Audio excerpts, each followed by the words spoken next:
Saudi सहायता agency यानी Saudi care agency KS relief ने अफगानिस्तान के हेरात प्रांत में बाढ़ से प्रभावित परिवारों को आटे के 1500 बैग्स वितरित किए। सऊदी प्रेस एजेंसी ने बताया कि दान से लगभग 9000 लोगों को लाभ पहुंचाया गया, जो प्राकृतिक आपदा से सबसे ज्यादा प्रभावित थे। इन प्रभावित लोगों की सहायता के लिए राज्य के प्रयासों के हिस्से के रूप में ये सहायता प्रदान की गई। जेद्दा में किंग अब्दुल अजीज अंतर्राष्ट्रीय हवाई अड्डे पर ज़कात कर और सीमा शुल्क अथॉरिटी के अधिकारियों ने सऊदी अरब में 3 किलोग्राम से अधिक वजन वाली कोकीन की तस्करी के प्रयास को विफल कर दिया है। जब्त की गई कोकीन हवाई अड्डे पर पहुंचे 3 यात्रियों की आंतों में छिपाई गई थी। अथॉरिटी ने कहा कि हवाई अड्डे पर आने वाले यात्रियों के नियमित निरीक्षण के दौरान अधिकारियों ने 3 संदिग्ध यात्रियों का एक्सरे स्कैन लिया और जिसके परिणाम स्वरूप उनकी आंतों के अंदर छिपी कोकीन का पता चला।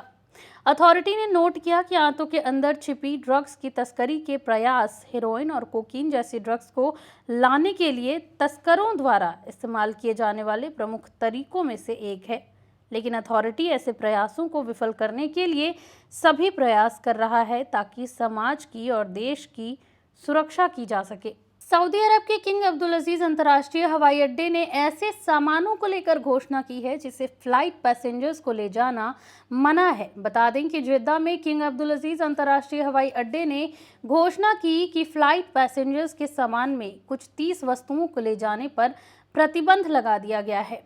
हवाई अड्डे के अधिकारियों ने कहा कि अगर ऐसे सामान मिलते हैं तो उनका सामान जब्त कर लिया जाएगा और यात्रियों को उन पर दावा करने का कोई अधिकार नहीं होगा। हवाई अड्डे ने प्रस्थान करने वाले हज यात्रियों को सचेत किया कि वे अपने सामान में इनमें से कोई भी खतरनाक और प्रतिबंधित वस्तु न ले जाएं। इनमें से 16 वस्तुओं को फ्लाइट केबिन में ले जाना प्रतिबंधित है। इन सामग्रियों में चाकू, कंप्रेस्ड गैसेस, जहरीले तरल पदार्थ, ब्लेड, बेसबॉल बैट, स्केटबोर्ड, विस्फोटक या पटाखे शामिल हैं। इसके अलावा प्रतिबंधित वस्तुओं में fire arms, magnetic materials, radio active और कोरेसिव मटेरियल्स, उपकरण यानी इक्विपमेंट, नेल क्लिपर्स, कैंची, मांस काटने की मशीन और गोला बारूद शामिल हैं।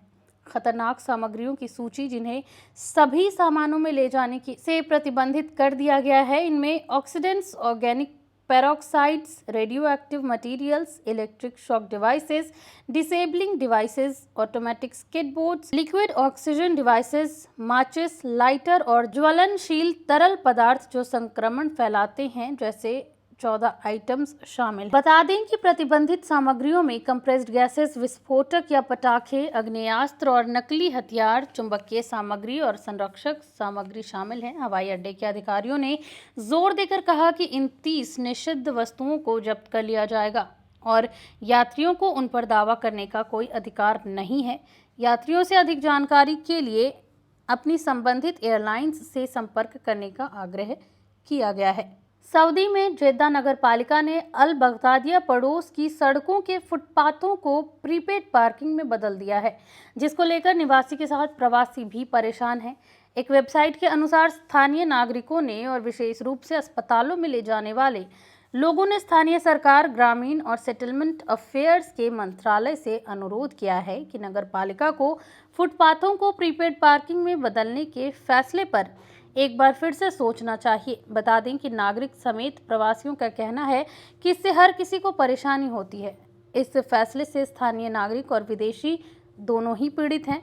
स्थानीय नागरिकों ने बताया कि जिन स्थानों पर प्रीपेड पार्किंग बनाई गई है वह स्वास्थ्य सेवाएं प्रदान करने वाले अस्पतालों का क्षेत्र है।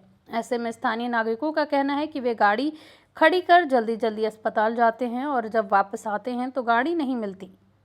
स्थानीय सरकार, ग्रामीण और सेटलमेंट अफेयर्स के मंत्रालय को वाहनों को हटाने और जुर्माने की समस्या को हल करने के लिए कदम उठाने चाहिए।